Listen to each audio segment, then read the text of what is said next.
Il côtoie les plus grandes vedettes internationales avec son émission Star System à TVA.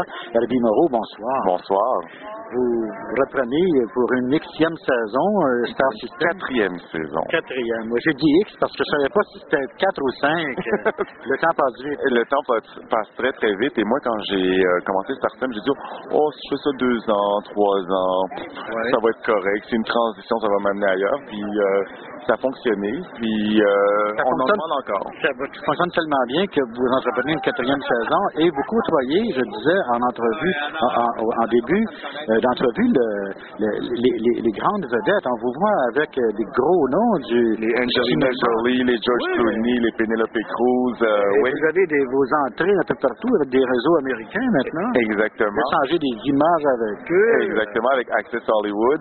Mais à force de se retrouver sur les tapis rouges, mais justement, on crée des amitiés et des contacts. Et des contacts et des amitiés, comme avec Billy Bush, l'animateur de Access Hollywood, qui est le cousin de George W. Bush, mais il ne faut pas lui en parler qu'on le voit. On le dira pas à personne. On le dira pas à personne. Et c'est sûr que ça fait plaisir aussi, mais on travaille pas pour ça. On travaille pour le public québécois. Moi, je ne vous en faites pas, là, je ne vous quitterai pas pour aller travailler aux États-Unis. Même si vous avez des offres, vous allez rester fidèle à votre public. J'ai eu des offres et je suis resté fidèle. Ouais. Moi, parce que je suis bien à Montréal. Montréal, c'est une des villes les plus exceptionnelles au monde. Et pour l'apprécier, il faut voyager, il faut partir pour apprécier le retour aussi, j'imagine. Exactement. Parce qu'il y a des actrices européennes qui disent « Oh, salut Herbie, c'est elles qui veulent vous revoir parce que l'année précédente, vous les aviez rencontrées. » Vous parlez de Juliette Binoche. Il me connaît très bien. Pas si mal. Oui, Juliette Binoche. Qui n'est pas la moindre non plus.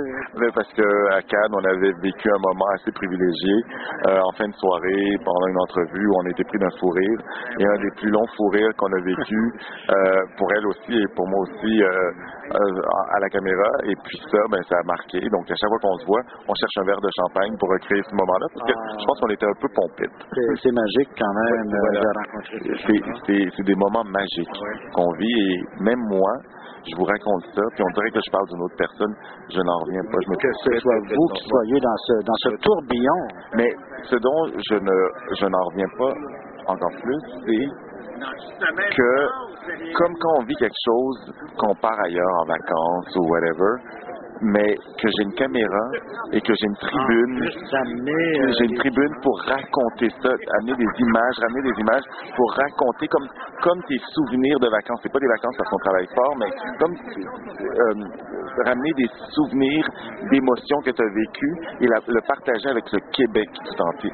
Et ça paraît têteux ce que je dis, mais vraiment là, vraiment vous êtes né sous une bonne étoile. Je me trouve bien chanceux.